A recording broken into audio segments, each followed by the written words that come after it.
तो बॉलीवुड के गलियारों में फिर से गूंज उठी हैं वो पुरानी आवाजें जो किसी और के सिर का इल्जाम सलमान भाई के मासूम सिर पर डाल रही हैं। और इसमें सबसे बड़ी आवाज है हमारी सदा सफेद कपड़ों में लिपटी काली सच्चाई की देवी सिमी ग्रेवाल। हाँ, वही सिमी ग्रेवाल जिन्होंने 2018 में सलमान खान को जैसे मसीहा घोषित कर दिया था। उनका दावा था कि सलमान निर्दोष हैं और कोई और इस केस में असली गुनहगार है। पर मजे की बात यह है कि उन्होंने कभी उस असली गुनहगार का नाम नहीं लिया। लेकिन सोशल मीडिया पर लोग अब यही कह रहे हैं कि सिमी का इशारा कहीं सैफ अली खान की ओर तो नहीं था। देखिए, अगर आपको याद हो तो सिमी जी और सैफ के पिताजी मंसूर अली खान पटौदी के बीच कुछ कहानी थी जो कभी पूरी नहीं हुई। सिमी जी का दिल उस जमाने में पटौदी साहब पर आ गया था, लेकिन पटौदी साहब ने सिमी ग्रेवाल को नजरअंदाज कर दिया।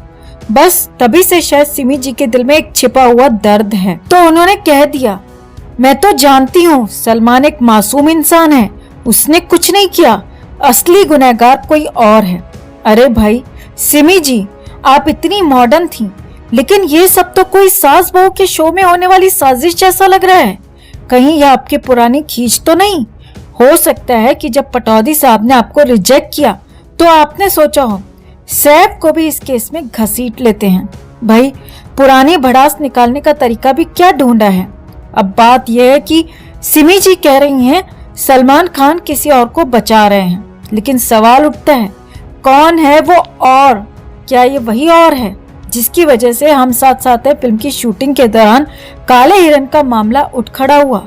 और क्या सिमी जी ये कहने की कोशिश कर रही हैं कि सैफ ने ट्रिगर दबाया था, लेकिन सलमान ने अपनी भावनाओं में बहकर पूरी जिम्मेदारी अपने सर ले ली? सैफ अली खान कह रहे होंगे, अरे भाई मैं तो नवाब हूँ, मेरे पास इतना टाइम कहाँ कि मैं हिरन विरन मारूं, मेरे पास तो पटौदी का बड़ा बाग है। लेकिन देखिए, ये बॉलीवुड है, यहाँ साजिशें और गॉसिप का दौर कभी खत्म नहीं होता। लेकिन देखिए, ये बॉलीवुड है, यहाँ साजिशें और गॉसिप का दौर कभी खत्म नहीं होता।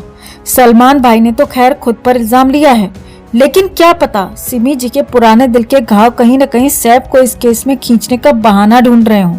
तो अब सवाल ये है कि क्या सलमान खान अपने सिली इमोशंस के चलते सैफ को बचाने के चक्कर में खुद फंस गए और सिमी ग्रेवाल जो खुद मासूम नजर आने की कोशिश कर रही हैं, कहीं अपने पुराने हिसाब तो नहीं चुकता कर रही?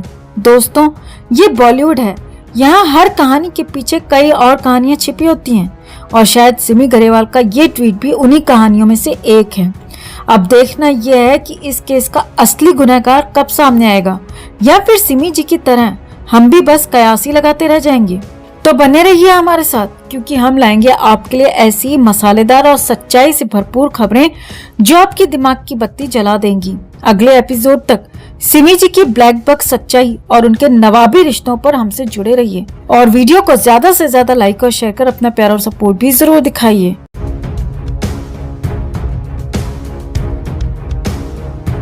3 बार के विधायक और महाराष्ट्र के पूर्व मंत्री बाबा सिद्दीकी अपने बेटे जिशान सिद्दीकी के ऑफिस के बाहर ग्राउंड में कुछ लोकल वोटर्स से बात कर रहे थे। आसपास के लोग दशहरा होने की वजह से पटाखे फोड़ रहे थे। बाबा सिद्दीकी लोगों से बात करके अपनी गाड़ी की तरफ जाते हैं, तभी 3 लोग एक गाड़ी से उतरते हैं और उन पर ताबड़तोड़ फायरिंग करना शुरू कर देते हैं। 6 राउंड फायरिंग होती है, जिसमें से 2 गोलियां बाबा सिद्दीकी के सीने में लगती हैं। एक गोली वहीं पर दूसरे आदमी के पैर में लगती है। बाबा सिद्दीकी के साथ उनके बेटे जिशान सिद्दीकी की हत्या की प्लानिंग थी, लेकिन जब बाबा सिद्दीकी गाड़ी की तरफ जा रहे थे तभी जिशान को एक फोन कॉल आया और वो उस कॉल पर बात करने की वजह से अपने ऑफिस में चला गया, जिसकी वजह से उसकी जान बच गई। बाबा सिद्दीकी को लीलावती अस्पताल में ले जाया गया, जहां पर उन्हें मृत घोषित कर दिया गया था, क्योंकि उनकी मौत अस्पताल पहुंचने से पहले ही हो गई थी। बाबा सिद्दीकी महाराष्ट्र की सत्ताधारी पार्टी के नेता थे। सत्ताधारी पार्टी के नेता की दिन दहाड़े गोलियां मारकर इतने खुले मैदान में हत्या कर दी गई। महाराष्ट्र की राजनीति के साथ पूरे देश की राजनीति में इस समय भूचाल आया हुआ है।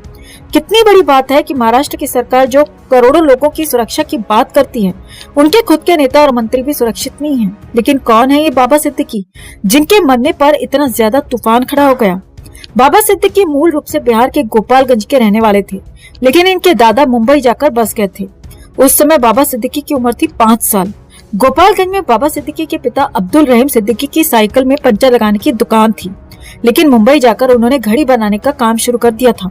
बाबा सिद्दीकी के पॉलिटिकल करियर की शुरुआत हुई छात्र राजनीति के तौर पर साल 1977 में। ये वो समय था जब मुंबई में दाऊद इब्राहिम नाम का एक लोकल गुंडा बड़ा नाम कमा रहा था। दाऊद इब्राहिम के साथ बाबा सिद्दीकी भी उस समय गुंडागर्दी में थे और एक समय पर दाऊद इब्राहिम के साथ बाबा सिद्दीकी पर भी मुंबई पुलिस ने मकोका के तहत केस दर्ज किया था।